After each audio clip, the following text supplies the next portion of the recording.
En la clase pasada quedamos por una pregunta que hacen sobre el ayuno y una respuesta que da Jesús acerca de por qué los discípulos de él no ayunaban. Y él utiliza la parábola de los odres viejos con el vino viejo y el vino nuevo con odres nuevos. Quizás o con toda seguridad los fariseos no entendieron la respuesta de Jesús, no entendieron absolutamente nada. Les preguntó, ¿acaso la novia puede ayunar cuando el novio está con ella? Los fariseos no podían entender ese lenguaje. Los fariseos no podían entender la dimensión de lo que Jesús estaba diciendo. Y es que Jesús estaba hablando acerca de un nuevo orden que se establecía, un nuevo orden donde el sistema judaico, religioso, arcaico, legalista, que no logró la transformación de las personas, sino que por el contrario, envaneció y endureció el corazón de las autoridades eclesiásticas de Israel, llegando a constituirse el judaísmo en una religión prácticamente hueca, vacía, hipócrita, sin sentido, sin propósito diferente que condenar sobre todo. La clave de los fariseos es condenar y eso es lo que tenemos que tener en cuenta. Hay dos cosas que se sobreponen en este asunto y es la mentalidad fariseica que busca siempre condenar a los demás, la mentalidad fariseica que ha aprendido la Torá y ha desarrollado una destreza de utilizarla para la condenación, para la esclavitud, para cargar a las demás personas, en contradicción con el sistema de gracia, de perdón y de amor que está estableciendo el Señor Jesucristo. O sea, es un contraste fuerte el que hay aquí y por eso es que el Señor Jesucristo a ese sistema farisaico, a ese sistema de condenación legalista basada en las cosas externas, en lavarse las manos, en no hacer nada el día sábado, en una observación externa de las cosas y no basado en un corazón transformado, que era lo que Jesús venía a hacer, ese sistema religioso para Dios había caducado, es decir, ya no sirvió, hay que desecharlo. Pero eso solamente lo entiende el Señor Jesucristo, que el Señor Jesucristo con sus discípulos y a pesar de su mansedumbre, de su humildad, a pesar de la sencillez y de la simpleza del Señor Jesucristo, que podría parecer algo insignificante para los fariseos, a pesar de eso, el Señor Jesús estaba dando por terminado un sistema religioso y estaba inaugurando un nuevo sistema de salvación o un nuevo plan y propósito de salvación. Jesús estaba ordenando todo para establecer su iglesia. Jesús está ordenando todo para establecer el nuevo pacto. Jesús está desechando lo viejo y está entrenando a sus discípulos en lo que es nuevo, lo que está vigente. Entonces, lo primero que sucede en ese orden de ideas que Jesucristo está introduciendo la nueva relación con Dios, el nuevo pacto, la nueva dispensación, por así decirlo, de la gracia. Jesús está introduciendo esto y lo primero que él va a rebatir es el asunto del día de reposo o del día sábado. Y esto es una temática supremamente importante porque si bien el guardar el día sábado era uno de los mandamientos básicos, de los 10 mandamientos, de los mandamientos fundamentales de la palabra de Dios, de los mandamientos que por supuesto tienen completa vigencia. A pesar de todo esto, iba a haber específicamente en ese mandamiento que los fariseos habían abrazado con aquel celo, porque es que para ellos el día sábado era el día de ir a pescar pescadores.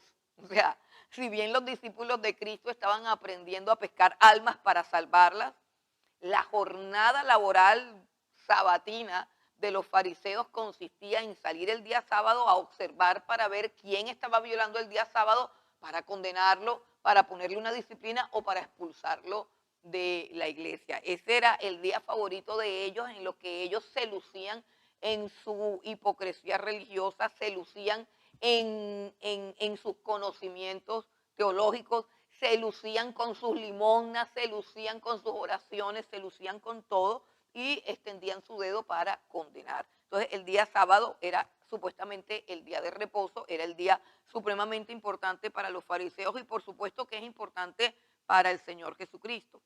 Pero Él va a hacer unos no cambios, porque la ley no cambia, sino que va a hacer más bien unos ajustes. Eso es lo que pasa con la ley, que llegaron a pensar que Jesús estaba estableciendo una nueva ley, pero no. Lo que Jesús viene a hacer con la ley es a darle la dimensión y la interpretación correcta. Una interpretación que nunca los fariseos alcanzaron a dar. Es decir, los fariseos tenían la ley, tenían la Torá, pero la interpretación que hacía de ellos violaba precisamente el mandamiento, porque todo el espíritu de la ley era un espíritu de amor.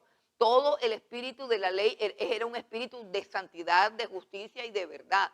Pero ellos usaban la letra de la ley para condenar a las personas. Usaban la letra de la ley violando el espíritu de la ley como tal, porque ellos estaban llenos de codicia, estaban llenos de avaricia, estaban llenos de arrogancia, de deseos de ser reconocidos y de ser exaltados, y de mucha maldad porque les gustaba condenar a las personas. Entonces Jesús va a, por así decirlo, a parecer, o sea, pareciera que Jesús estuviera retándolos, pareciera que Jesús estuviese a propósito usando el día de reposo para hacer los milagros, y no, lo que Jesús quiere es interpretar correctamente los mandamientos, interpretar correctamente la ley de Dios. De hecho, en el libro de Mateo o en el Evangelio de Mateo se ve esta obra de Jesús de una manera más clara, porque Jesús hace un contraste en lo que los judíos han oído acerca de la ley y lo que está escrito en la ley. Por eso los mandamientos en el Sermón del Monte, en la versión de Mateo, comienzan con una frase donde Jesús dice: oíste que fue dicho a los antiguos, no matarás, mas yo os digo. Y también él usaba la frase escrito está, para demostrar que todo lo que estaba escrito no podía cambiar, era inmutable. Pero aquello que habían oído, que es la explicación oral, es decir, las interpretaciones humanas, las interpretaciones acomodadas, las interpretaciones que brotaban no solo, no solo del espíritu de la ley y de la letra de la ley, sino que brotaban también del corazón de los fariseos, aquellas interpretaciones contaminadas de maldad, contaminadas de espíritu crítico y de espíritu de juicio. Aquellas interpretaciones eran las que Jesús iba a anular, iba a sacar del corazón de los judíos, porque esas interpretaciones son las que habían envanecido al pueblo judío. Entonces, vamos al capítulo 6 y leemos del 1 al 5 rápidamente. Aconteció en un día de reposo que, pasando Jesús por los sembrados, sus discípulos arrancaban espigas y comían, restregándolas con las manos. Y algunos de los fariseos les dijeron: ¿por qué hacéis lo que no es lícito hacer en los días de reposo? Respondiendo Jesús les dijo: ni aun esto habéis leído lo que hizo David cuando tuvo hambre él y los que con él estaban, cómo entró en la casa de Dios y tomó los panes de la proposición, de los cuales no es lícito comer sino solo a los sacerdotes, y comió, y dio también a los que estaban con él. Y les decía: el Hijo del Hombre es Señor aún del día de reposo. Ok, y esta es una frase supremamente importante, no solamente dentro del contexto de ellos, que querían usar el día de reposo para condenar a los hombres, usar el día de reposo para condenar a los hombres, ignorando el propósito original del día de reposo. Cuando nosotros vamos al libro de Génesis, la Biblia dice que en el séptimo día Dios reposó de toda su creación y Dios bendijo el día de reposo y lo santificó. Lo santificó significa que lo apartó. ¿Lo apartó para qué? Para que así como Él había reposado, el día de reposo se convirtiese en un reposo para la creación. No solamente para los hombres, para los animales y para la tierra. Es decir, él apartó el día séptimo para que su creación también descansara. Así como dice que él descansó en el día séptimo, el propósito del día de reposo era que toda criatura que él había creado descansara. Si nosotros estudiamos el libro de Deuteronomio, Números, Levítico, todo el Pentateuco, nos vamos a dar cuenta que hay unas leyes específicas, por ejemplo, para la tierra, para labrar la tierra. Hay una ley que dice que cada 7 años había que dejar la tierra quieta sin labrarla. ¿Para qué? Para que la tierra reposara. O sea, Dios inventó el reposo, pero el sentido del reposo era que el reposo venía a ser un remedio para el hombre, venía a ser una bendición para el hombre, pues porque en el día de reposo el hombre, ¿qué tenía que hacer? Pues tenía que descansar de sus labores y tenía que presentarse delante de Dios. Es decir, tenía que venir a la presencia de Dios, y en esa presencia de Dios el hombre era renovado en sus fuerzas, renovado en su espíritu, renovado en su alma.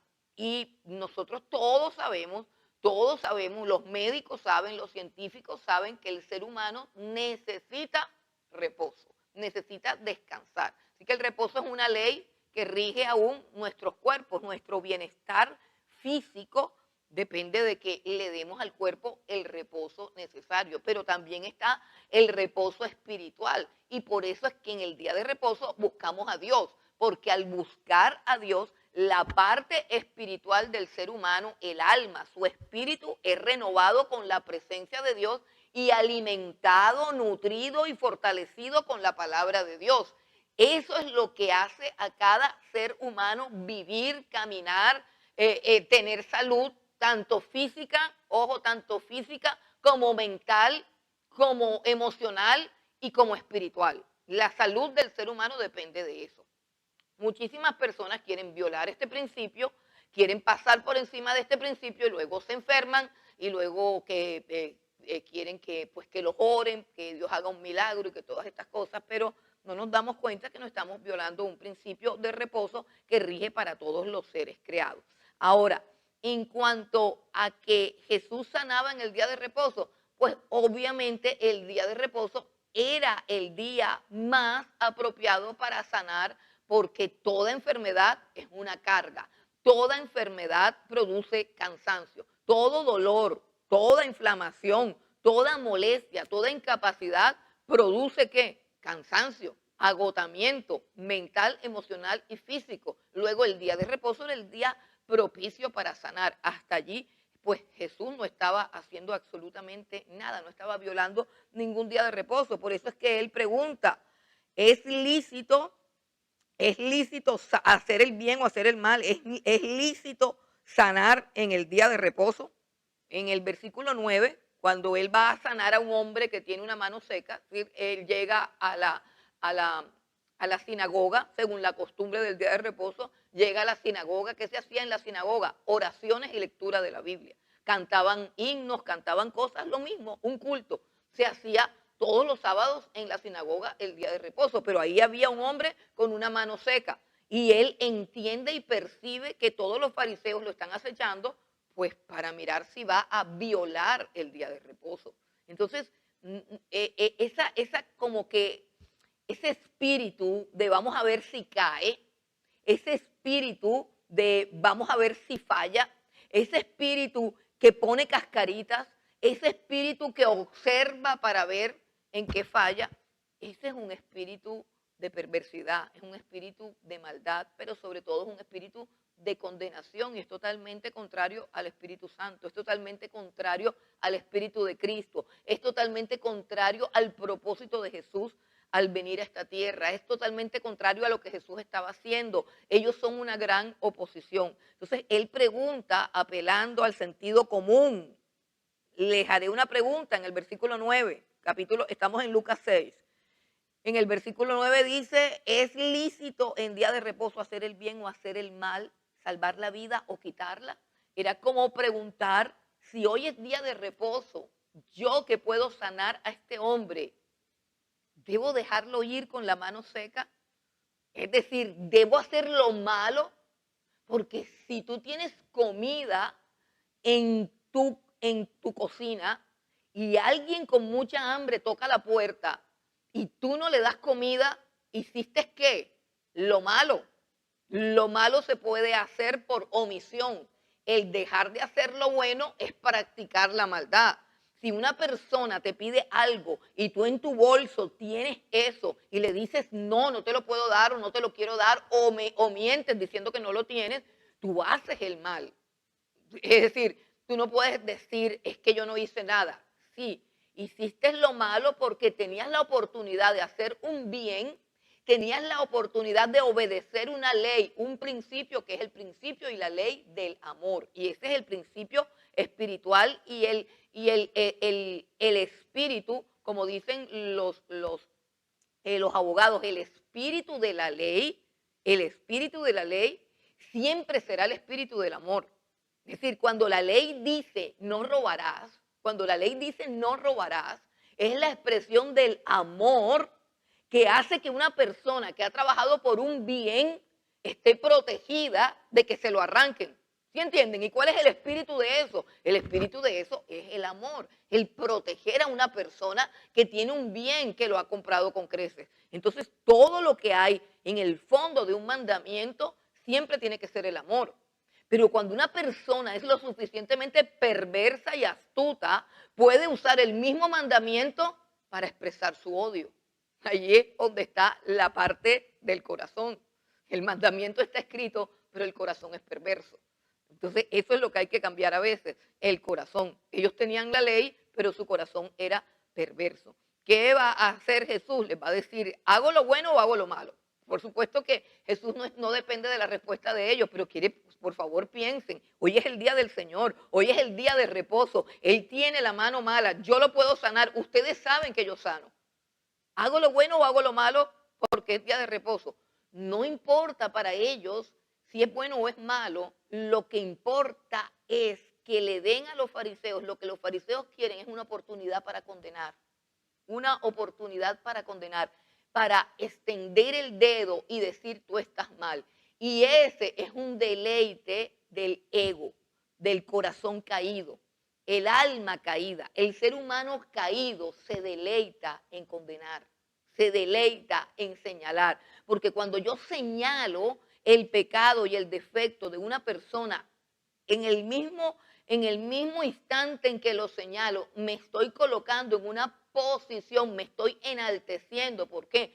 Porque el que señala con el dedo el pecado es juez y está por encima del pecado. Así de sencillo. Y no estamos hablando todavía de si debemos o no debemos denunciar el pecado. Eso es otra cosa. Estoy hablando que el ejercicio de condenar, el ejercicio de acusar, el ejercicio de señalar y de criticar exalta mi ser porque me coloca por encima de esa persona como un ser moralmente superior a la persona que estoy condenando. ¿Está claro lo que estoy diciendo? Yo hasta aquí no he dicho si se puede o no se puede. Estoy diciendo lo que pasa. Estoy diciendo lo que pasa. Cuando yo pongo el dedo y digo tú estás mal, inmediatamente estoy diciendo yo estoy mejor que tú y por eso estoy señalando tu maldad. Eso es así, eso es elemental. Eso es elemental. Entonces, ahora Jesús entiende que ese es el problema de los fariseos y los está tratando de hacer que reflexionen, pero a ellos no les importa reflexionar.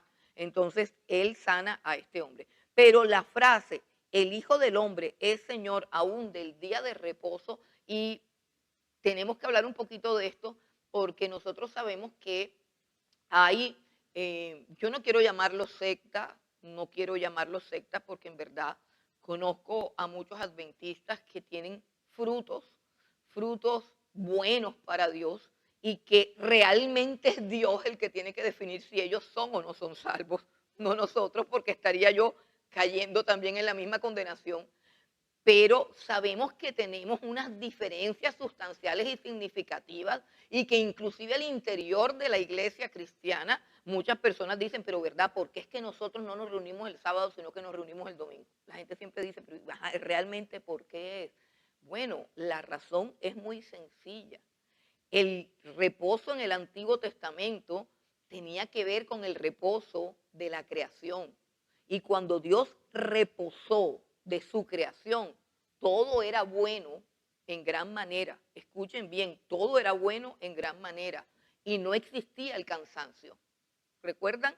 Génesis 1, Génesis 2, todo era bueno en gran manera. Y después de que Dios hizo todo lo que era bueno en gran manera y que todo funcionaba bien, o sea, Adán estaba en el huerto del Edén, Eva estaba con él, todos eran felices, todo estaba completo y vivían en el huerto del Edén, en un estado de ¿qué? De placer, de bienestar, de delicia, todo está perfecto. Pero después de eso vino el pecado. Después de eso vino el pecado. Y el ambiente de ese reposo desaparece y el hombre es sacado de su reposo. A partir de ahí el hombre sale de ese estado, él es expulsado del jardín del Edén. Y hay una promesa de que vendría a alguien que trajera el reposo. ¿Por qué? Porque una de las maldiciones, o mejor dicho, la maldición, primeramente cayó sobre la tierra y luego cuando el Señor pronunció su juicio sobre Adán, dijo, con el sudor de tu frente comerás el pan. Y si nosotros observamos después cuando ellos comienzan a multiplicarse y a esperar en las promesas de Dios, a Noé, cuando nace Noé y le ponen su nombre Noé, ellos dicen, este Noé será el que nos haga reposar de nuestras obras. ¿Recuerdan ese texto o lo tenemos que buscar? Cuando no se acuerdan, vamos a buscar. Génesis capítulo 8. Creo que es el 8, de a partir del 8 empezamos a buscarlo porque yo no me acuerdo tampoco. No, es cuando nace Noé, es antes. Es antes. Son los descendientes de Set.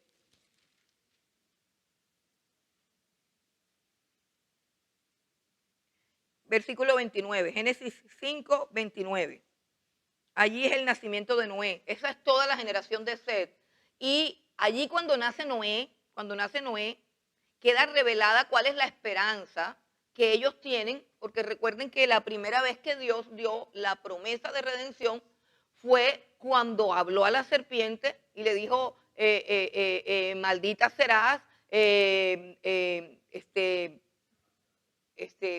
cuando le dijo que pondré enemistad entre tu simiente y la simiente de ella, de la simiente de la simiente de la mujer te herirá en la cabeza y tú le herirás en el calcañar. Entonces, de ahí en adelante, ellos esperaban que el reposo de ese arduo trabajo que producía el labrar una tierra maldita y el tener un cuerpo que iba hacia la muerte, ese reposo vendría de un descendiente de una mujer descendiente de Eva. Entonces, la simiente de Eva sería la que traería el reposo. Entonces, ellos comienzan a multiplicarse y cada hijo primogénito que nace es una esperanza para ellos. Y en especial cuando nace Noé, en el versículo 29, dice, y llamó su nombre Noé, diciendo, este nos aliviará de nuestras obras y del trabajo de nuestras manos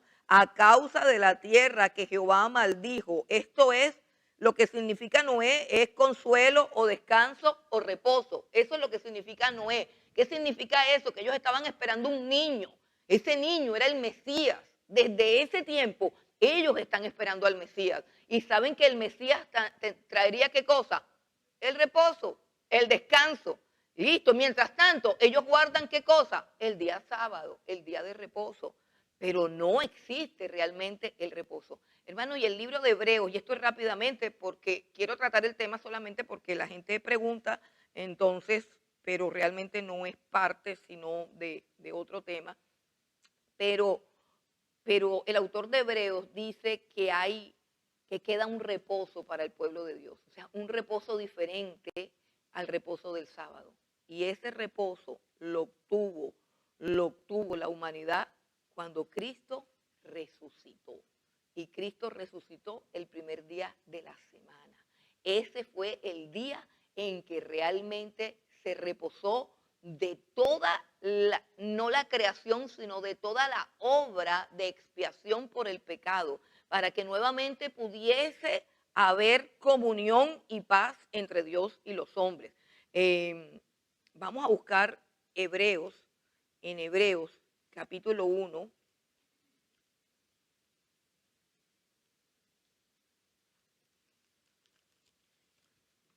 Mire lo que dice capítulo 1 acerca de Jesús. Hebreos capítulo 1, el versículo 3. Está hablando acerca de Jesús. Dice, el cual siendo el resplandor de su gloria y la imagen misma de su sustancia y quien sustenta todas las cosas con la palabra de su poder, habiendo efectuado la purificación de nuestros pecados por medio de sí mismo, se sentó a la diestra de la majestad en las alturas. Ese día en que Jesucristo se sentó a la diestra del Padre, ese fue el día en que de verdad nuevamente reinó el descanso, reinó el reposo.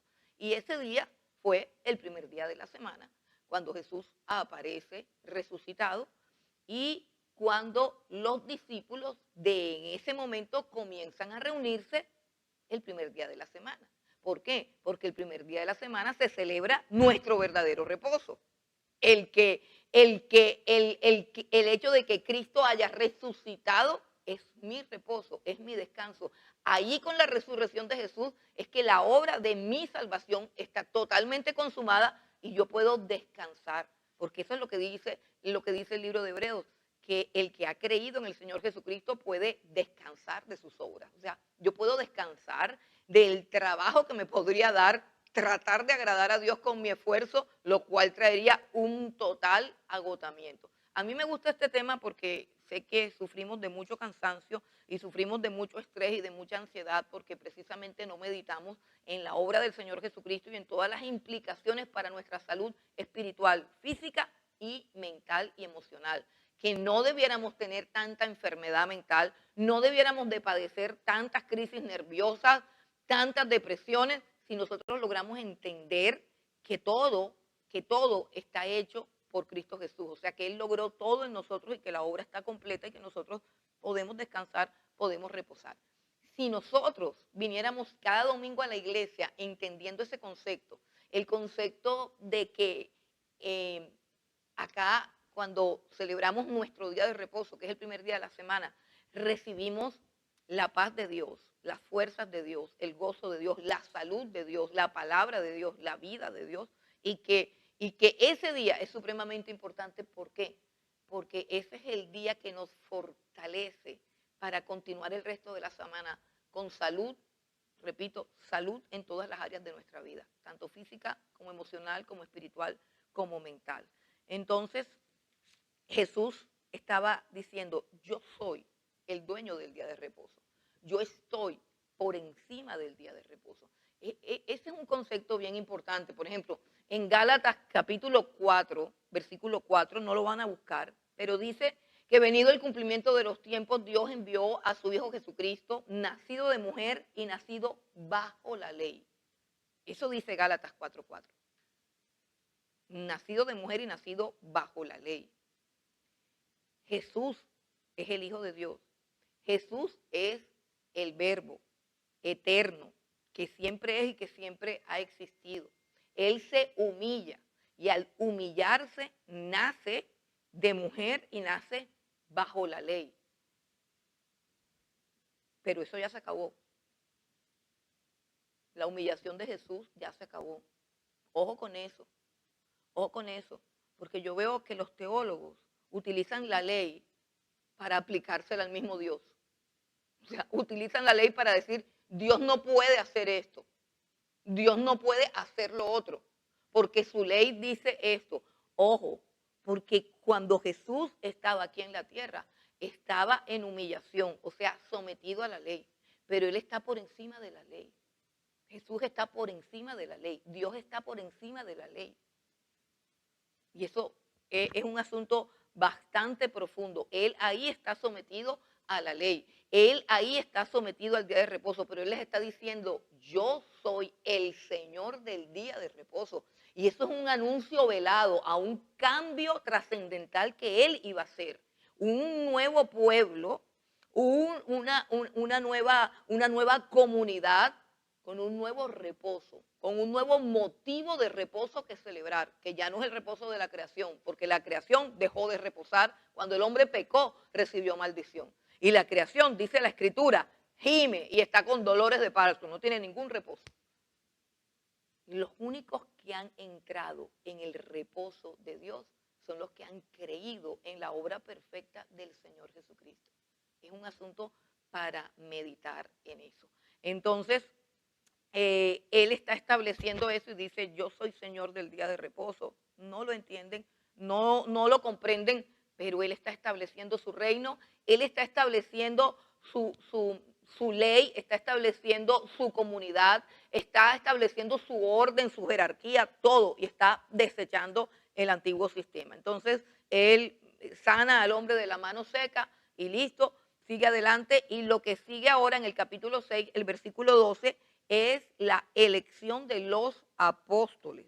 Elección de los apóstoles. ¿Por qué la elección de los apóstoles? Porque Él con esto nos está diciendo que hay unos nuevos ministros de Dios, hay unos nuevos siervos de Dios, hay unas nuevas autoridades. Óigase bien, ahora estamos hablando de las nuevas autoridades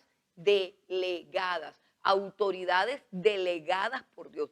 ¿Cuáles son las autoridades delegadas por Dios en la tierra? Entonces Él aquí nos muestra claramente que Él está eligiendo a estos apóstoles, está eligiendo a estos discípulos, unos discípulos que no tienen, y es importante que lo sepamos, que no tienen ni la formación teológica, ni pertenecen al estrato social religioso de Jerusalén, sino que por el contrario rompen todos los esquemas sociales, religiosos, todo lo rompe, y Él toma a estos hombres y es a estos hombres a los que va a nombrar como las autoridades de su nueva comunidad, de su nuevo pueblo que va a ser la iglesia. Y hasta estas alturas del partido, ni los fariseos entienden lo que Él está haciendo, y algo más, los discípulos tampoco entienden. Miren, nosotros tenemos una mucho mayor comprensión de las cosas que Jesús estaba haciendo que los discípulos cuando Él las estaba haciendo. Ellos simplemente veían eso y no podían entender que ahora ellos eran los delegados de Dios, que ahora ellos eran los instrumentos de Dios, que aquellas autoridades eclesiásticas hipócritas no tenían ningún tipo de autoridad. Entonces dice, en aquellos días, versículo 12, Él se fue al monte a orar y pasó la noche orando a Dios. O sea, la noche en que Jesús escogió sus discípulos, se la pasó orando. Miren qué interesante. La noche en que Jesús escogió sus discípulos, pasó toda la noche orando. ¿Con qué facilidad nosotros escogemos las personas en la iglesia? ¿Con qué liberalidad, con qué irresponsabilidad, y me pongo yo en la lista, con qué irresponsabilidad, con qué frescura y con qué desfachatez la iglesia ahora escoge ministros? ¿Qué pastor, qué ministro, qué concilio pasa una noche entera orando para saber quién debe ser enviado por Dios a una tarea especial? Bueno, Jesús pasó toda la noche orando. ¿Por qué? Porque esos discípulos que Él iba a escoger iban a echar los fundamentos. Recuerden, cuando nosotros vamos a la carta a los Efesios, dice que la iglesia es un edificio que tiene un fundamento, y que ese fundamento es la doctrina de los apóstoles y los profetas, siendo la piedra principal angular el Señor Jesucristo, pero que el fundamento de la iglesia es la doctrina de esos discípulos. Ojo, no son esos discípulos, sino la doctrina de esos discípulos. De tal manera que escoger esos discípulos era una labor supremamente delicada, porque no hay tentación más grande para el ser humano caído que adulterar la palabra de Dios. Recibir el conocimiento y hacer lo que hicieron perfectamente bien los fariseos, utilizarlo a su acomodo, torcerlo, adulterarlo, usarlo para exaltarse a sí mismo. La tentación de usar el conocimiento para mi propia vanagloria es muy fuerte en todo hombre caído. Así que Jesús se pasó toda la noche orando a Dios para poder seleccionar y escoger a los discípulos, cuyas enseñanzas vendrían a ser por los siglos de los siglos el fundamento doctrinal de la iglesia, de la cual nosotros somos partícipes en la medida en que nosotros también respetamos y nos sometemos a lo que esos discípulos enseñaron. Por eso es que es tan grave y tan delicado congregarme en cualquier iglesia, escuchar a cualquier maestro, tener una relación con la escritura tan de desprecio, ¿por qué? Porque el fundamento de la iglesia está en lo que enseñaron estos hombres. Y nosotros somos iglesia en la medida en que nosotros nos sujetamos, respetamos, honramos y no torcemos ni a derecha ni a izquierda lo que estos hombres enseñaron. Porque Jesús se pasó una noche entera para poderlos escoger. Entonces dice que cuando era de día, o sea, cuando amaneció, versículo 13, llamó a sus discípulos y escogió a 12 de ellos, a los cuales también llamó apóstoles. Ahí está la lista de los discípulos que Jesús escogió.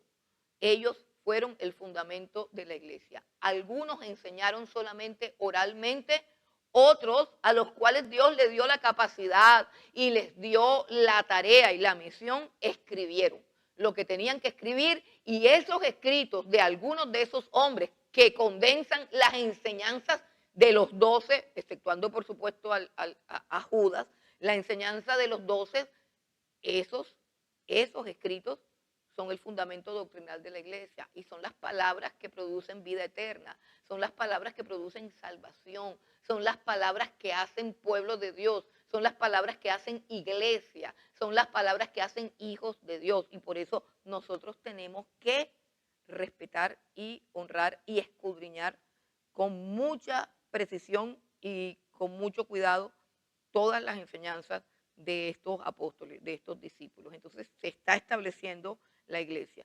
Luego dice en el versículo 17 que Jesús atiende a una multitud. En el versículo 17 encontramos que Jesús comienza a sanar nuevamente, y ya a la altura del versículo 20 encontramos las leyes del reino de Dios, lo que de pronto en Mateo llamamos la constitución del reino. Si ve, Él está estableciendo un nuevo orden, un nuevo reposo, está estableciendo un nuevo grupo de líderes que ya no tienen autoridad basada en lo que alguien les haya enseñado o en los cursos que hayan hecho, sino que su autoridad está basada en el tiempo que han permanecido con Jesús. Ojo, ¿de dónde viene la autoridad de los discípulos? La autoridad de los discípulos viene de que Jesús los llamó con nombre propio, tienen un llamado. De ahí es donde viene la autoridad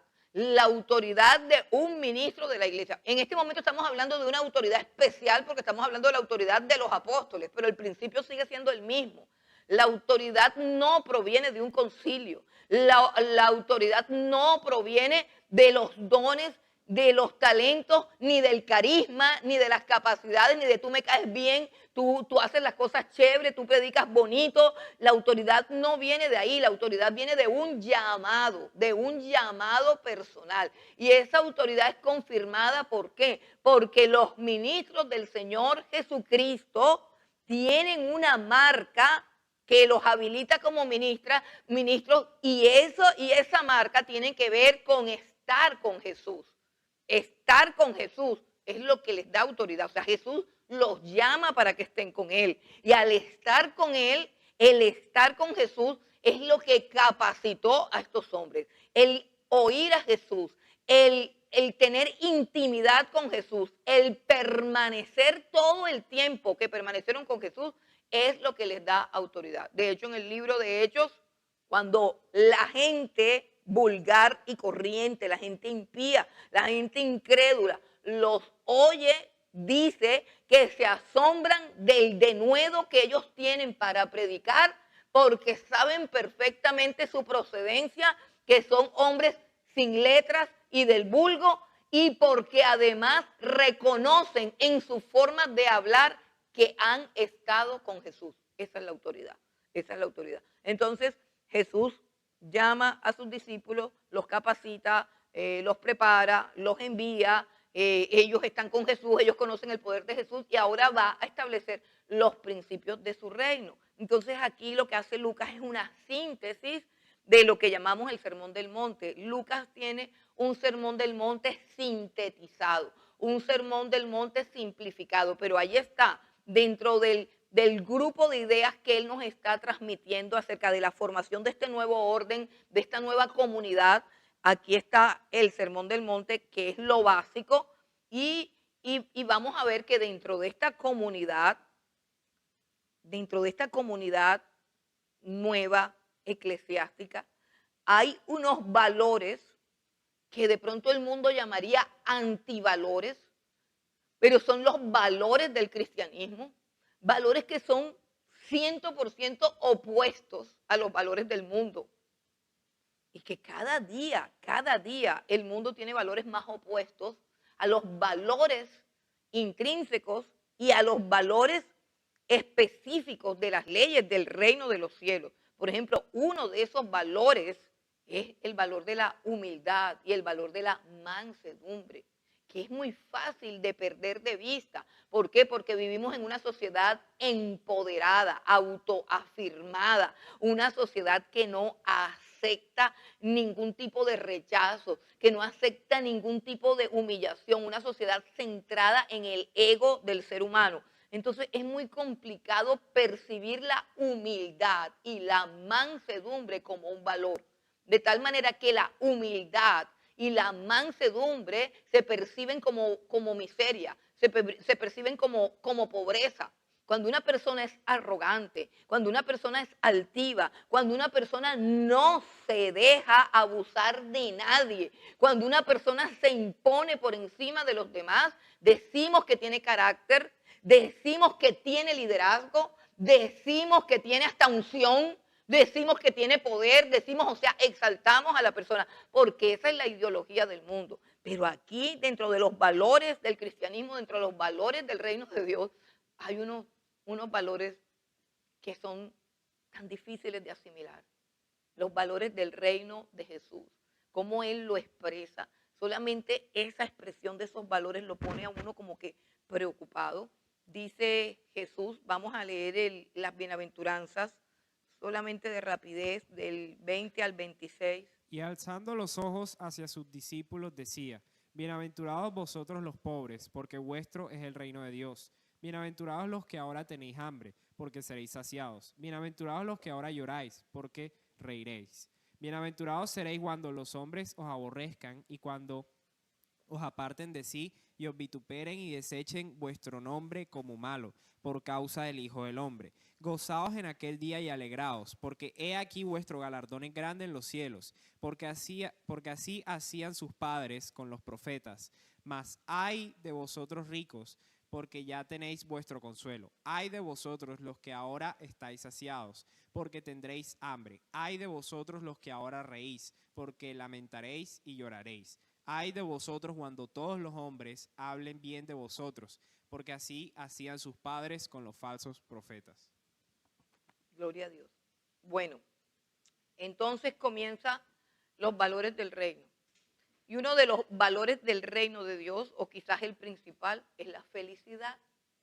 La felicidad, la dicha, la alegría. Una sensación perdida de fortuna, es decir, sentirme afortunado, sentirme afortunada, sentirme dichosa. Piensa en lo que estoy diciendo. Piensa en la sensación, en la sensación, en experimentar dentro de ti el sentirte dichoso, sentirte afortunado, sentirte de buena, sentirte que la vida, hablemos como en términos así mundanos, que la vida, no hablemos de Dios, sino que la vida te ha pagado muy bien. Piensa en esa sensación. Esa sensación es un valor del reino. Solo que esa sensación nunca va a obedecer a tener dinero, ni riqueza, ni poder, ni salud, ni nada de eso. Jesús está diciendo, en el reino de los cielos la gente se va a sentir así, pero no necesariamente va a tener todo aquello que el mundo cree que lo puede hacer sentir así.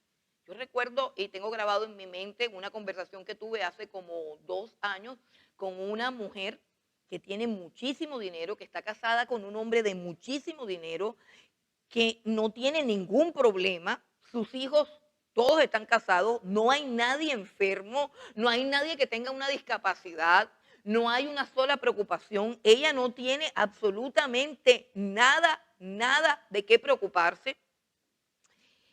Yo conozco a esa persona desde hace muchísimos años, tengo muchísima confianza con esa persona y recuerdo que yo estaba hablando de algo y a mí se me escapó una frase, no estaba tratando de decirle nada, sino que me dijeron algo así y yo dije, la verdad es que yo soy muy feliz. Cuando yo dije esa frase, de una manera instintiva, se me salió en medio de la conversación, la verdad es que yo me siento muy feliz, yo soy una persona muy satisfecha, yo me siento completa y me siento feliz. Yo recuerdo que esa persona me miró y me dijo, yo no soy feliz. Habían otras personas alrededor, habían otras personas también de confianza y como siempre, cuando hay mucha gente, hay mucha estupidez junta. Entonces, si yo hubiera estado sola, de pronto hubiese aprovechado. Bueno, hay un versículo que dice, yo hice fue una paráfrasis, el versículo dice que en las muchas palabras no hace falta necedad. Entonces, cuando hay mucha gente hablando, hay mucha estupidez danzando. Pero yo recuerdo que a ella le golpearon mucho mis palabras y ella dijo, yo no soy feliz. Yo no lo he podido olvidar. Y de hecho yo después tuve la oportunidad y le he hablado del Señor y todo, pero ellos no creen que el Señor pueda traer felicidad. Y de hecho conozco tanto cristiano amargado,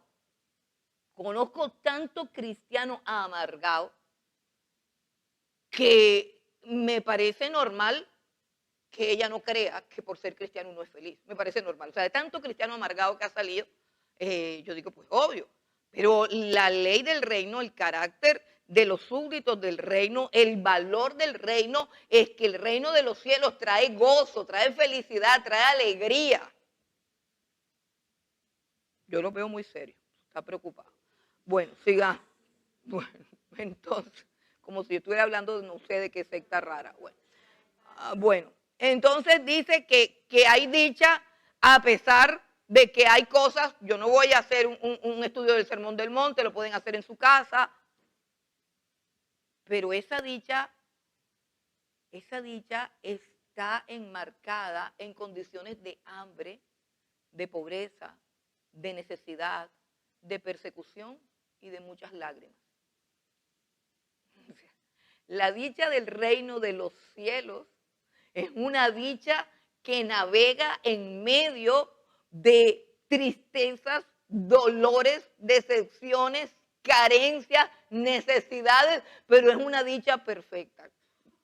¿Cómo se los explico? Pues no se puede explicar. Usted simplemente sabe si lo tiene o no lo tiene, pero Jesús dice que los súbditos del reino, pues lo tienen.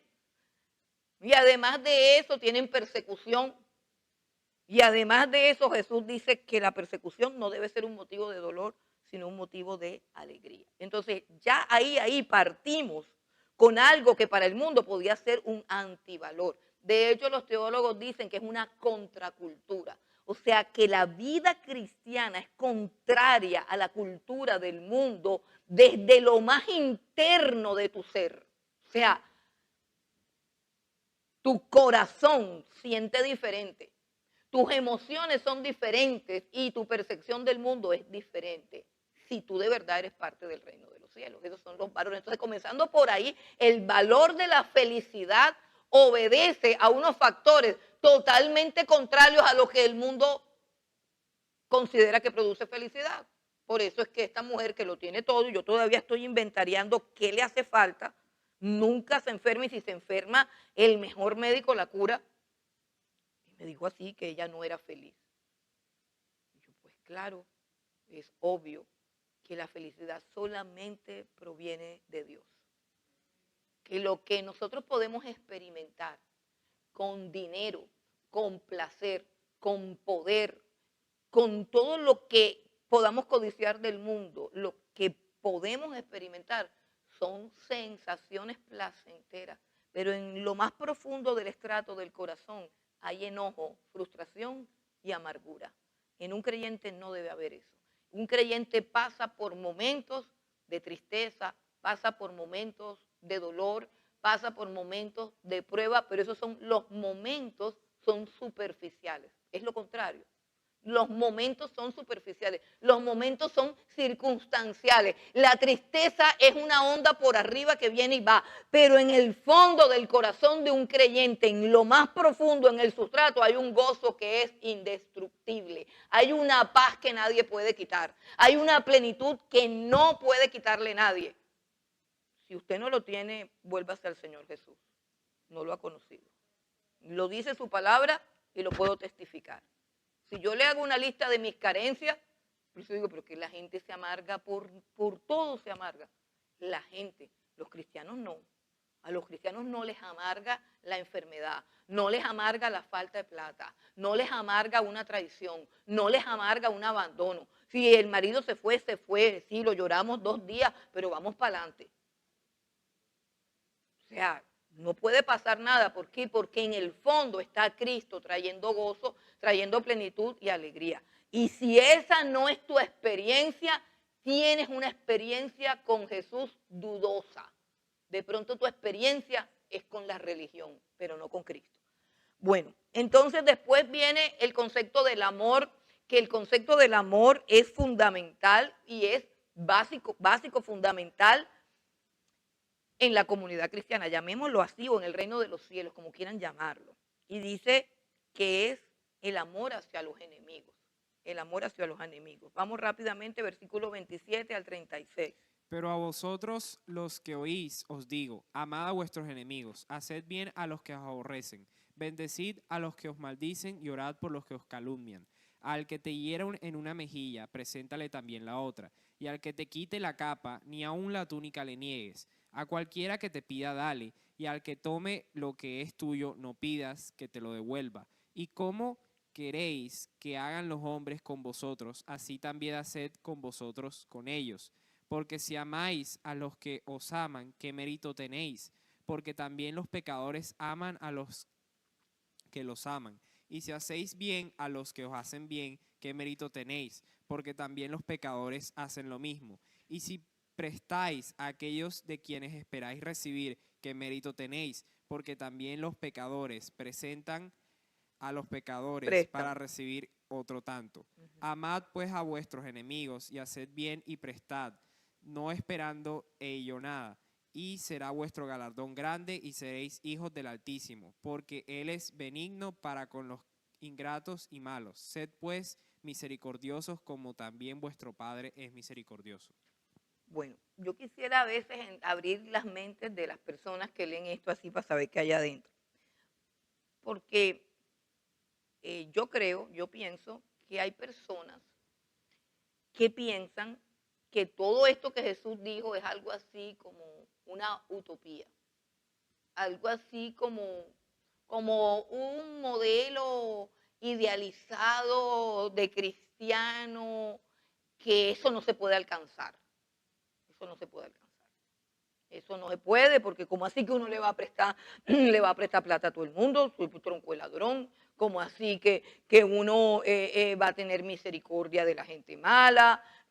¿Cómo así que me va a prestar la plata y no me la va a pagar y yo no le voy a decir nada? ¿Cómo así? O sea, yo sé que esto está complicado, ¿cierto? Esto está complicadísimo. De pronto bendecir a los que los maldicen, bueno, lo podemos hacer así como un ejercicio. Te bendigo, pero el corazón dice, ojalá que esa bendición lo alcance y ¿cómo es que se llama? Y lo atropelle un bus.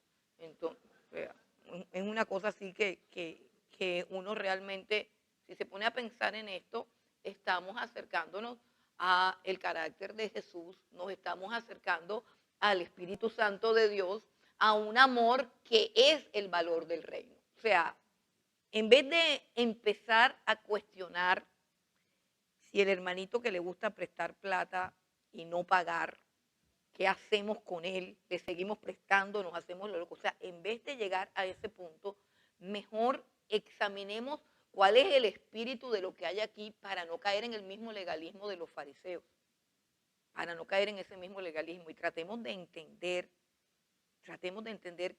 cuál es la idea principal, cuál es la idea que subyace en todo este párrafo. Es la idea de el amor, de la mansedumbre, del desprendimiento. Es la idea de una persona que está plena, que está dichosa consigo misma, tan satisfecha que tiene libertad para dejarlo pasar. Es decir, no te pagó, se robó la platica se perdió.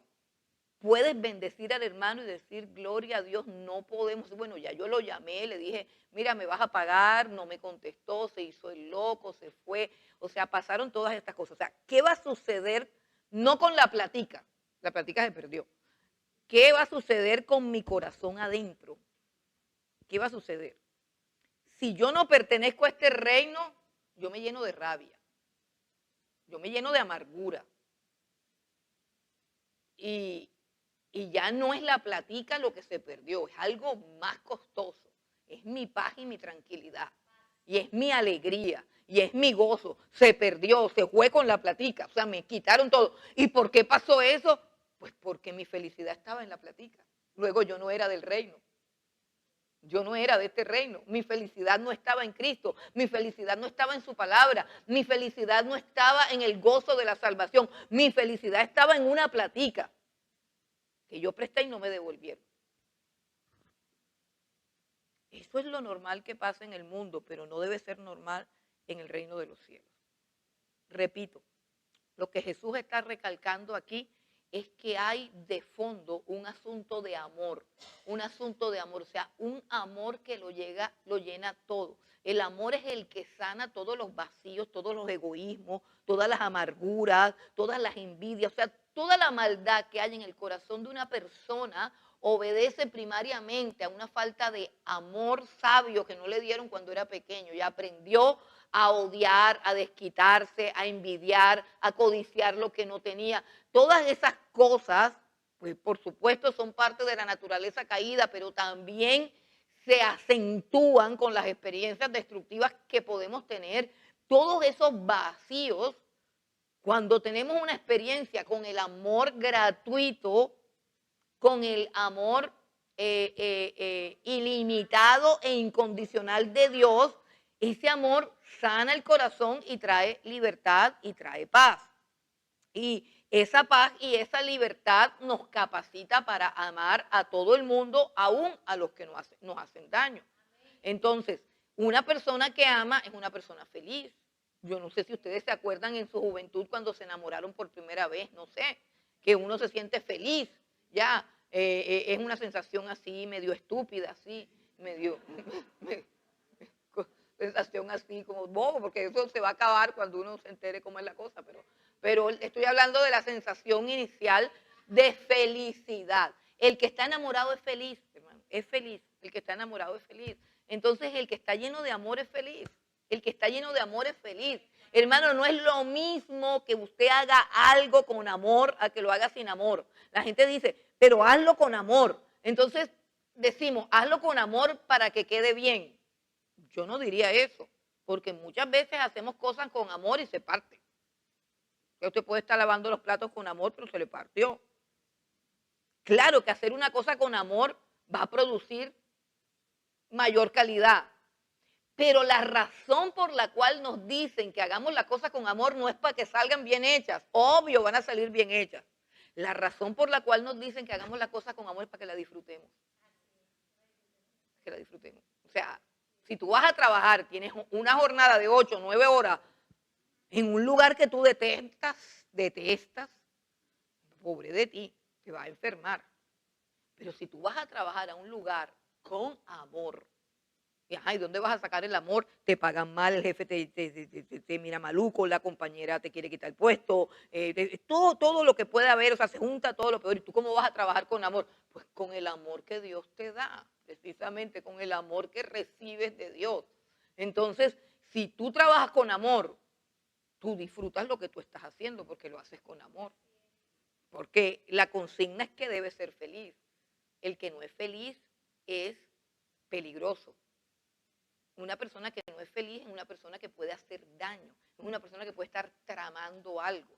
Pero una persona que es feliz es una persona que siempre da, que siempre sonríe, que siempre saluda, que siempre bendice a los demás, que es una persona que es feliz. Si está amargado, no, y no te metas con él porque te puede contestar mal o te puede hacer un daño o puede estar tramando algo. Entonces el amor y la felicidad van de la mano, van juntos y son el espíritu de los súbditos del reino. Es un espíritu lleno de amor y es un espíritu lleno de felicidad. Ahora viene la parte del juicio, de el juzgar a los demás.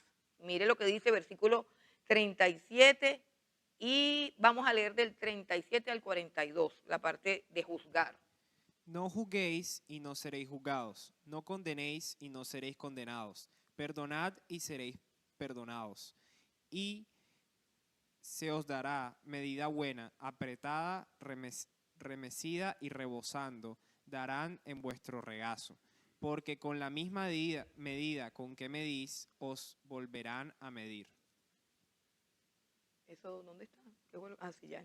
Bueno, no juzguéis, o sea, ¿por qué no se puede juzgar? ¿Por qué no se puede juzgar? Es la pregunta. Esta es la pregunta del conflicto.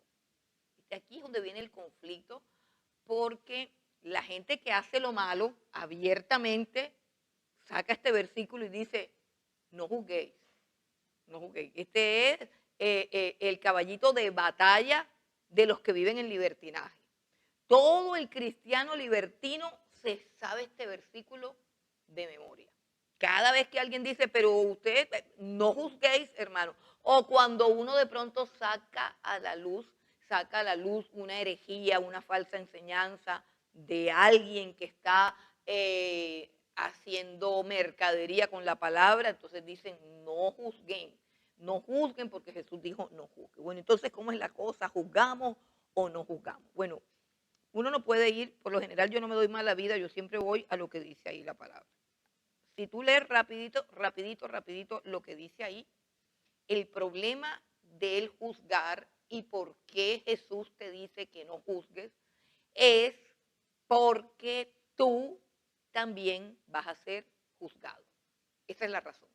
No porque el juzgar sea bueno o sea malo. Aquí no están tratando de que juzgar sea bueno o de que juzgar sea malo.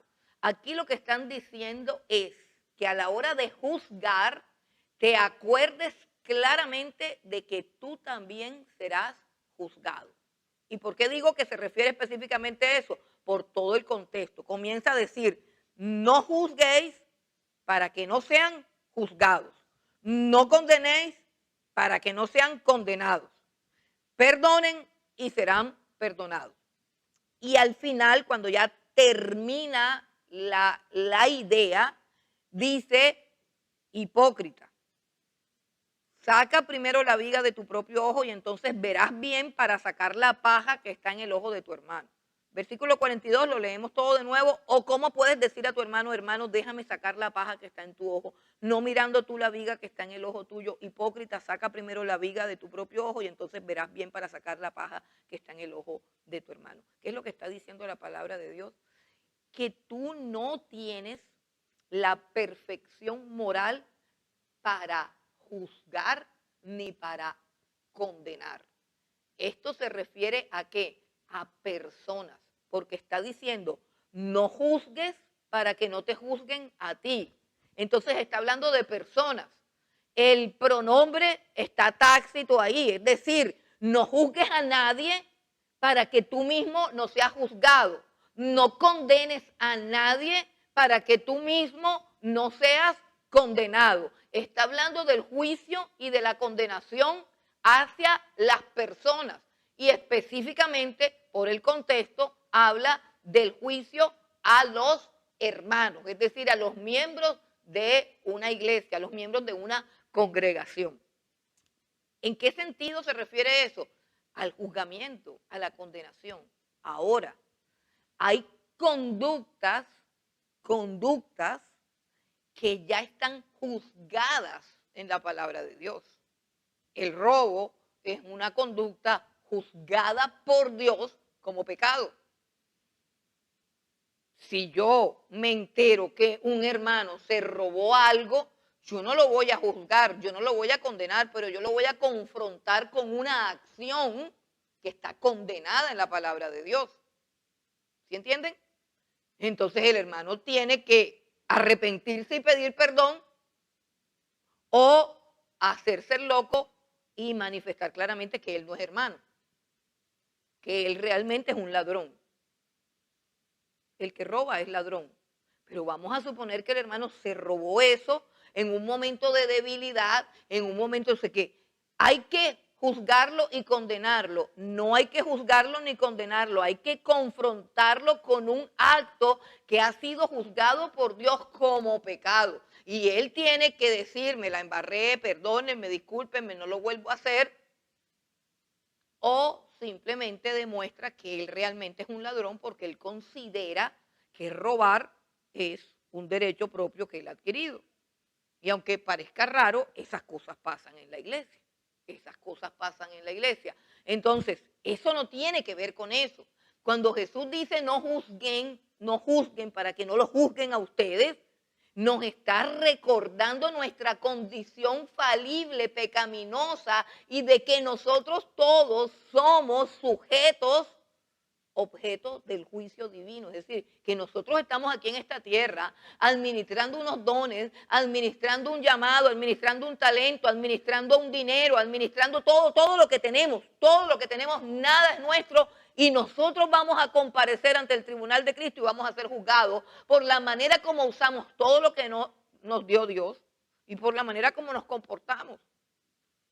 Entonces, si yo entiendo que yo voy a ir al juicio de Dios, ya sea el tribunal de Cristo, para lo que sea, como sea, pero que todo mi ser es susceptible de ser examinado y juzgado por el único ser moralmente perfecto que tiene total derecho y autoridad para condenarme, entonces yo voy a tener mucho cuidado en juzgar y condenar a otra persona. Voy a tener muchísimo cuidado de hacerlo. ¿Por qué? Porque número uno, yo no soy competente para hacerlo.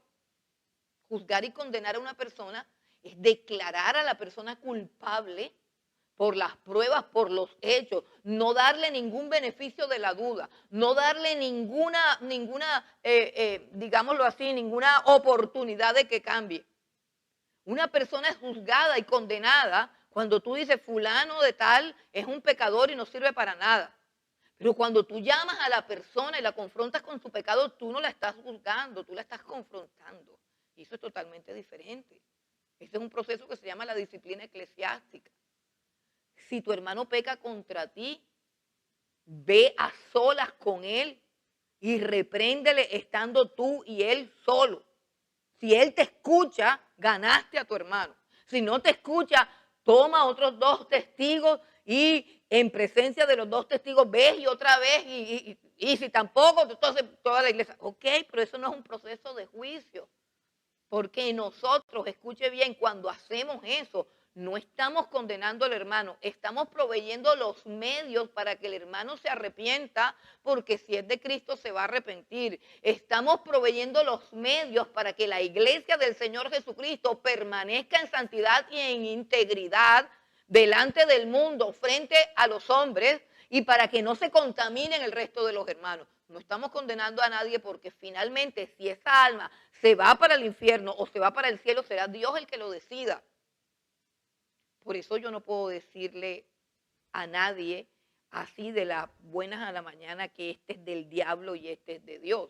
Lo que realmente yo tengo que condenar es lo que está mal, lo que está condenado ya por Dios. Ahora, ¿significa eso que uno tiene que ser un alma de Dios así y uno tiene que hacerse el de la vista gorda con todas las actitudes y acciones pecaminosas que exhiben algunos hermanitos de la congregación? Tengo que suponer que todo el mundo es de Dios, a pesar de las mentiras, de la avaricia, de la trampa, a pesar de la irreverencia, a pesar del adulterio, de la fornicación. Yo debo suponer, yo debo dar por sentado que todo el mundo es de Dios. No, no. Ahí mismo, en el mismo contexto, cuando el Señor Jesús terminó de decir que cuando te saques la viga de tu ojo, es decir, cuando tú te dediques a hacerte un examen de conciencia periódico, cuando tú te des a la tarea de examinar tu vida, de examinar tus actitudes, de examinar tus pensamientos, de examinar tus emociones, porque es que el cristiano deja de hacer lo malo, deja de hacer lo malo.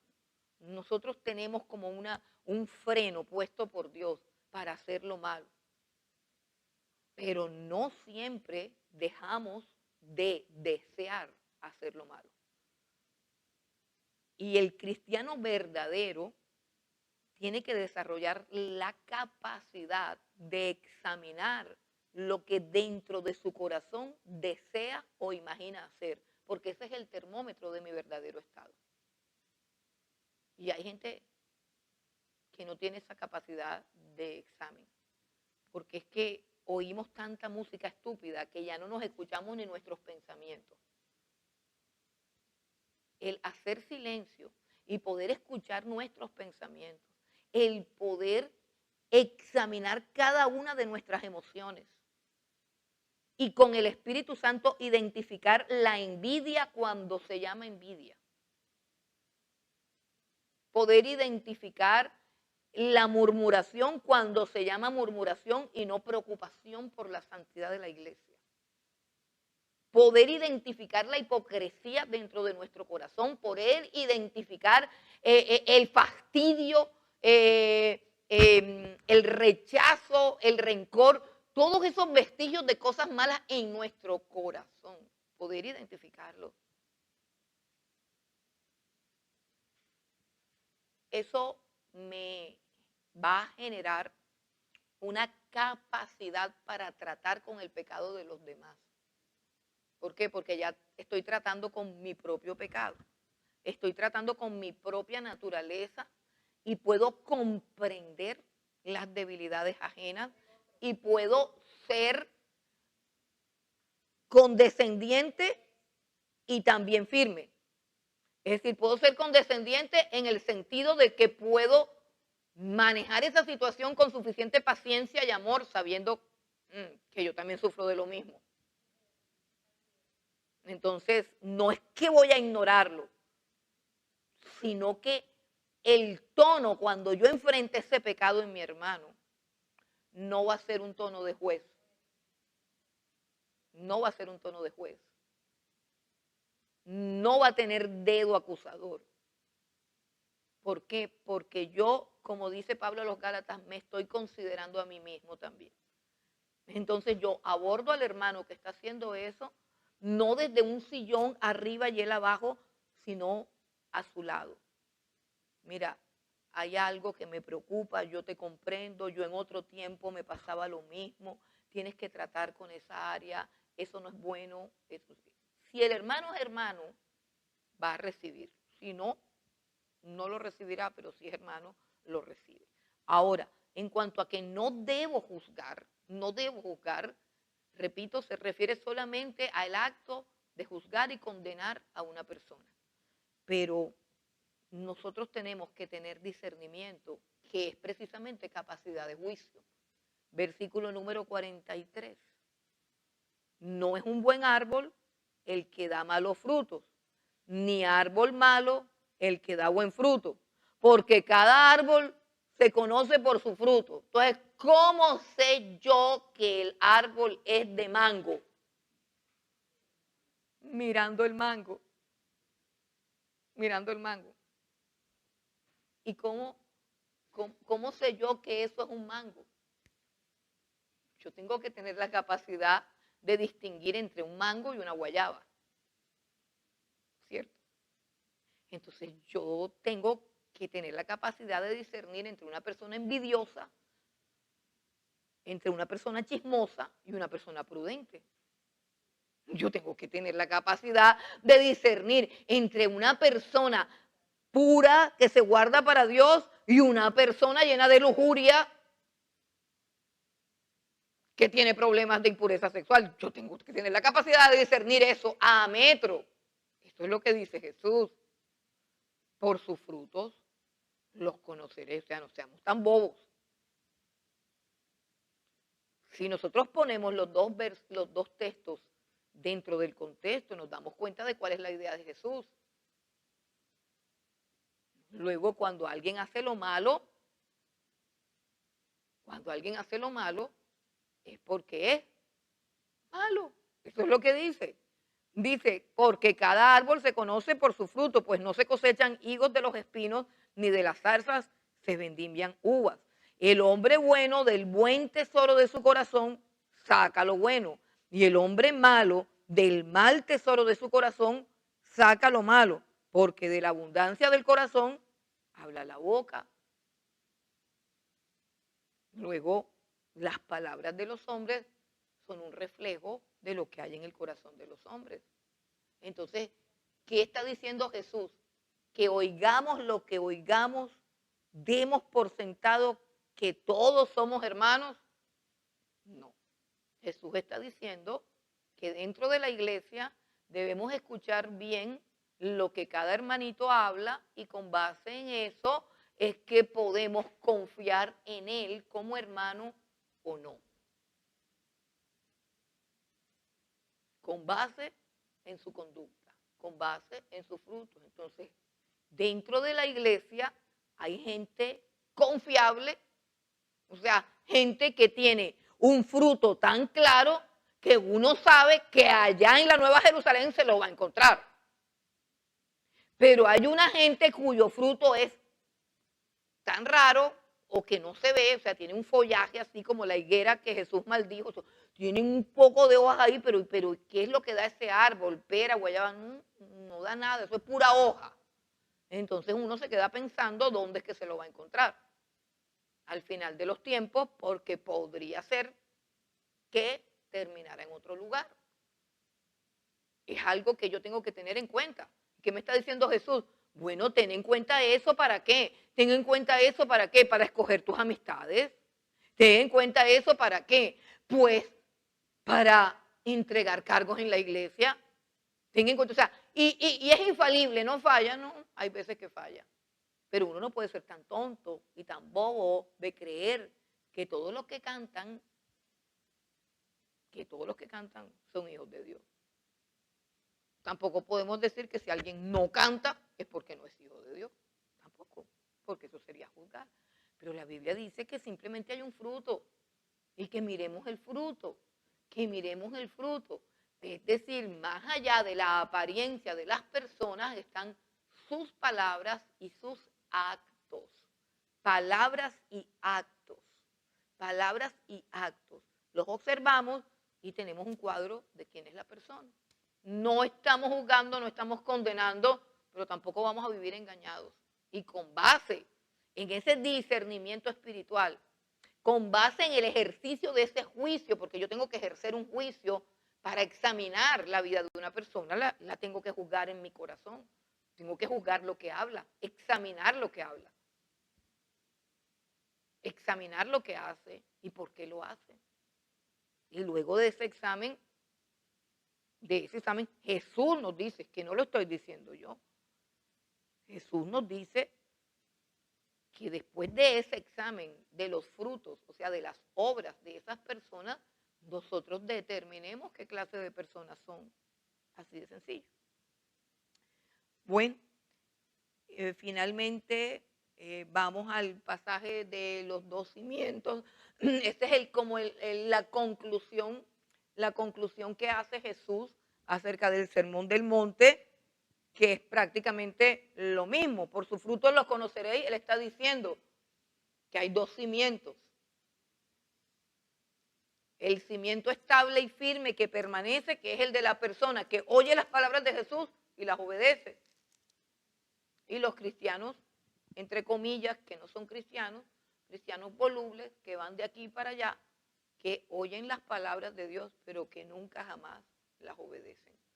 Y que en cualquier momento esa casa se desmorona. Eso es importante, hermano, eso es importante.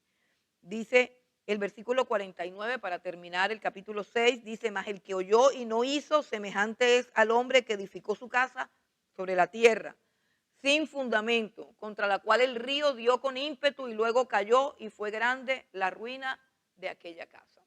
O sea, la palabra casa simboliza al hombre, al creyente, con todo lo que él es. Su vida, su testimonio, su ministerio, su familia, sus dones, sus talentos, todo lo que la persona es y todo lo que la persona tiene. Esa es como la edificación de mi casa. O sea, ¿sobre qué edifico yo mi vida? ¿Sobre oír por oír y hablar por hablar? ¿O sobre obedecer lo que oigo y cumplir con lo que dice la palabra de Dios? La persona que no oye por oír, sino que oye para obedecer, es una persona que está edificando su vida sobre un cimiento sólido. Y pase lo que pase, permanece firme hasta el final. Bueno, a partir del capítulo 7, vamos a mirar acá, no tanto aparato por aquí.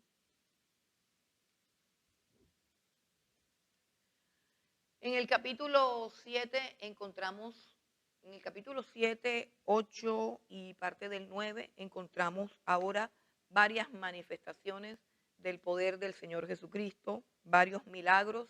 En primer lugar está la sanidad del siervo de un centurión.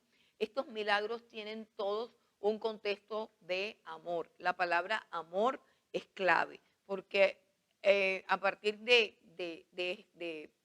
todos estos pasajes, les decía que Jesús estaba fundando su reino de amor, su comunidad de amor, donde impera el amor y donde todas las cosas se hacen por amor. Entonces, encontramos aquí un milagro de un centurión que tiene un siervo, que quiere mucho, que ama mucho a ese siervo. Ahí está otra vez el amor, ¿cierto? Y que este centurión tiene un concepto tan claro de la autoridad y tiene una fe profunda en la autoridad del Señor Jesucristo, porque conoce la eficacia de la autoridad, y por eso le dice a Jesús: no entres en mi casa, yo no soy digno de que entres en mi casa. El centurión conoce la costumbre de los judíos, que no pueden entrar en la casa de un hombre incircunciso. El centurión sabe, porque todo ese poco de judío fanaticongo le han enseñado que no pueden entrar a la casa de los romanos, porque los romanos son incircuncisos y ellos se contaminan. Eso lo inventaron los judíos. Entonces, es como parte de la cultura judía, y los romanos entienden eso, y por eso el centurión dice: Señor, no es necesario que entres en mi casa, tú tienes suficiente autoridad para dar la orden y mi siervo sanará. Bueno, esas palabras sabemos que hacen que el Señor Jesús se maraville, se asombre, y dice su famosa frase de que ni siquiera en Israel ha encontrado tanta fe. Bueno, y luego viene otro milagro, que es un milagro importante también, porque es una resurrección, y una resurrección donde a Jesús no le piden que resucite al niño, sino que Jesús simplemente ve pasar el ataúd con el niño y ve a la mujer llorando, se acerca y le dicen que esa mujer es viuda, que esa mujer no tiene a más nadie, que ese era su único hijo y la mujer está destrozada porque es madre, porque ese es su único hijo y además de todo, pues la situación es complicada para una mujer que ha perdido el único respaldo masculino que tenía. Entonces nadie le pide a Jesús eso porque nadie en ese momento piensa que Jesús puede resolver una tragedia de ese tamaño, pero Jesús detiene el ataúd, pone la mano en el ataúd, le da la orden al joven y le entrega a la mamá, al joven completamente vivo, y hay otra señal del poder de Dios allí que se manifiesta, pero ya no por la fe, sino por el amor y por la compasión que siente el Señor Jesús ante el dolor de esta mujer por la pérdida de su hijo. Bueno, acá en el versículo 18, tenemos que es precisamente la manifestación de los poderes de Jesús los que avalan a Jesús como el Hijo de Dios, como el que había de venir. Y Jesús aprovecha todos estos milagros que él está haciendo para enviarle una respuesta de consuelo a Juan, porque Juan el Bautista está preso, le van a cortar la cabeza porque denunció el pecado de Herodes con la mujer de su hermano, en fin, el mismo cuento siempre, y quieren matar a Juan el Bautista, y Juan el Bautista antes de morir entra como en una crisis existencial porque ya su vida está por terminar y él quiere saber si realmente él anunció como Mesías al que verdaderamente es Mesías, porque él había nacido para eso. Juan el Bautista había nacido para anunciarle a Israel la venida del Mesías. Digamos, el propósito de su vida y la realización de él como persona estaba determinada porque presentase al Mesías a Israel. Y como en ese momento de crisis, él llega a pensar, y si este no es el Mesías verdadero, ¿será que mi vida fue en vano y mi ministerio fue en vano? Entonces Jesús aprovecha todos los milagros que está haciendo delante de estos mensajeros y le dice, vayan y díganle a Juan el Bautista que los cojos andan, que los ciegos ven, que los leprosos son limpiados y que él es muy dichoso si no encuentra ningún tropiezo en mí. O sea que, en otras palabras, que se puede morir tranquilo, que lo que hizo, lo hizo bien hecho, que lo que hizo es lo correcto y que el tiempo se cumplió y que el Mesías está ahí. Pero a pesar de esa crisis que tiene Juan el Bautista, el Señor Jesús lo exalta diciendo que él es el hombre más grande que ha existido sobre la tierra, que no hay ningún hombre con él, como él, y resalta la fortaleza de su carácter, de cómo él se crió en el desierto, de cómo la vida de Juan es una vida sin ninguna gota de avaricia, de codicia, sin ninguna gota de mundanalidad, un hombre completamente puro, con total y perfecto dominio sobre todas sus pasiones, sobre todos sus apetitos, el hombre que pudo reinar sobre todo su pecado, el hombre que se pudo levantar por encima de toda debilidad y que pudo vivir solamente para hacer la voluntad de Dios. Y él lo exalta porque verdaderamente no existen hombres así como Juan el Bautista. Pero que desafortunadamente la generación que vio el ministerio de Juan el Bautista no tenía la capacidad para valorar, para apreciar la grandeza de carácter de Juan el Bautista. Y que así como tampoco pudo valorar a Juan el Bautista, tampoco lo pueden valorar a él. Y dice, es una generación caprichosa porque como Juan el Bautista vivía en total ascetismo, en total entrega, en total sobriedad en el desierto, entonces le inventaron que estaba loco y que estaba endemoniado. Y a Jesús, que él vive tranquilo, él va a las fiestas, él se toma sus vinos, él se come la comida, come con los publicanos, come con las prostitutas y todo eso, entonces dicen que es lo contrario, que es un comedor, que es un bebedor, o sea, que es un libertino. Entonces está diciendo Jesús, esta sociedad definitivamente no quiere nada, simplemente no quiere a Dios, no quiere escuchar a Dios.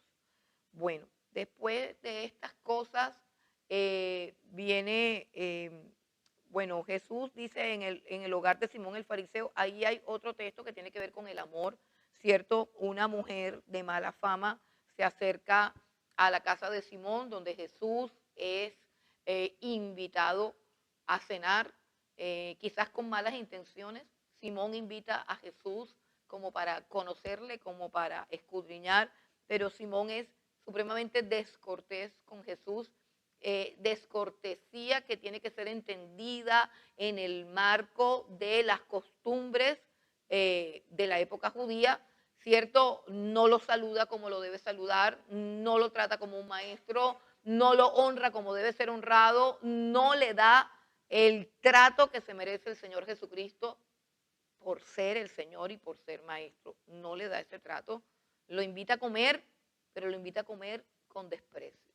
Lo invita a comer como si fuera cualquier persona. Mientras que esta mujer de mala vida, esta mujer que no tiene la educación, que no tiene la posición social, que no tiene la formación, es una mujer que se deshace en gratitud, se deshace en atenciones para con el Señor Jesucristo. Es un cuadro que nos habla del amor, es un cuadro que nos habla de la importancia de lo que le damos al Señor, aunque muchas veces pensemos que Dios es el dueño de todo y que no hay que darle nada, pues resulta que Dios sí demanda en su palabra que nadie se presente delante de Él con manos vacías, que nadie se presente de Él con mala intención. Dice, este pueblo de labios me honra, pero su corazón está lejos de mí. Es decir, lo que nosotros le damos a Dios es examinado por Dios.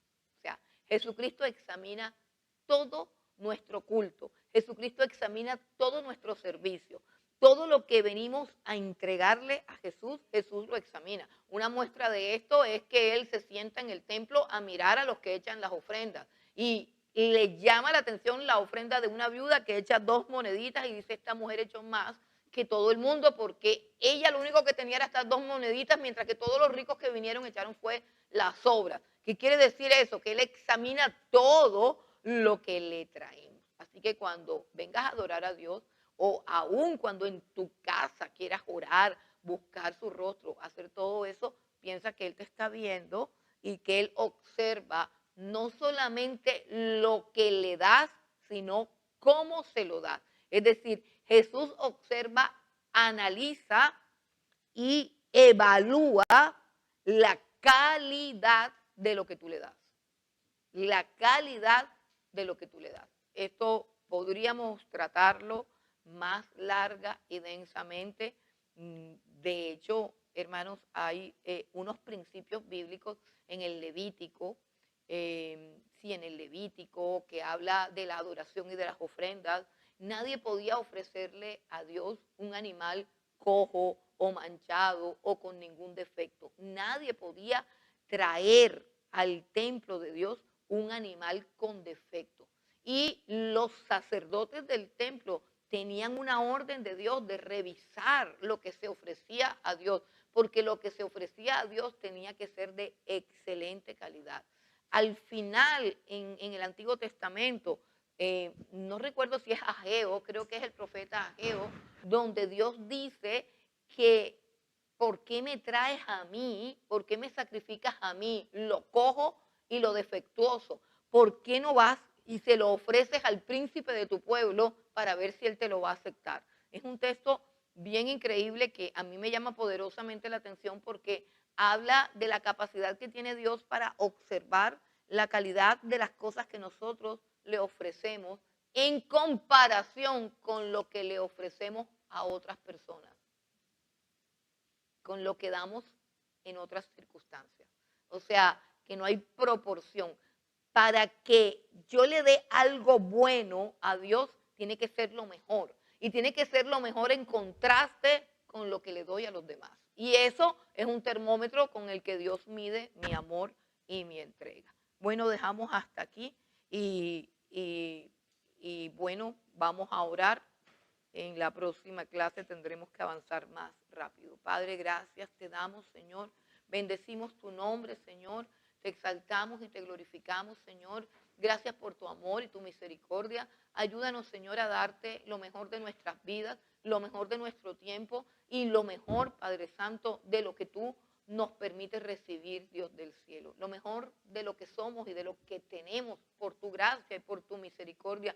Ayúdanos a adorarte, Señor, a darte el más excelente homenaje que sea digno de ti, Padre Santo, digno de tu grandeza, de tu gloria, de tu santidad, y que sea también proporcional a todo lo que tú nos has dado, Señor, porque tú nos has dado tu vida, tu sangre, Señor. Todo lo entregaste por nosotros. Ayúdanos a vivir para ti, a vivir para tu gloria. Señor, danos un corazón lleno de amor, lleno de gozo. Quita de nosotros, Dios, toda contienda. Quita de nosotros, Dios, todo lo que querramos hacer para defendernos, Señor. Danos como esa mansedumbre, Dios, que podamos permanecer callados, que renunciemos al derecho de defendernos. Señor, ayúdanos a tener esa mansedumbre, ayúdanos a tener esa humildad que hubo en ti, Señor, que podamos tener también esa paz, que podamos tener ese amor, que podamos tener ese gozo, Señor. Te pedimos en el nombre de Cristo Jesús, Señor. Ayúdanos, Padre Santo, a asimilar todas estas enseñanzas, Dios del cielo. Padre, que las cosas que nos suceden no nos quiten el gozo, no nos quiten la alegría y no nos quiten la paz. Señor, te pedimos también que quites de nosotros, Señor, toda avaricia, Padre. Toda avaricia que no da, que no presta, que no entrega, que no bendice, Padre, que no suelta, Padre, toda avaricia que persigue con afán el dinero, Padre, y que no perdona ninguna deuda, Señor. La avaricia que produce amargura cuando hay pérdidas económicas, Señor. Quítala de nuestro corazón, Padre Santo, y danos gozo y paz, Señor. Danos gozo y paz, que podamos experimentar el gozo de dar con liberalidad, Señor. Te pedimos, Dios del cielo, que quites también de nosotros el espíritu de crítica, el dedo acusador, Padre Santo, el hablar vanidad, Dios del cielo, quítalo de nosotros, Dios, y ayúdanos, Señor, a tener discernimiento espiritual, Señor. Te lo pedimos en el nombre de Jesús. Padre, llena nuestros corazones de amor, amor por nuestros enemigos, amor por los que nos maldicen, amor por los que no nos quieren, Señor. Te lo pedimos en el nombre poderoso de Cristo Jesús. Que nuestro culto a ti, Dios, sea con excelencia. Enséñanos a adorarte como tú mereces ser adorado, Señor. Te damos gracias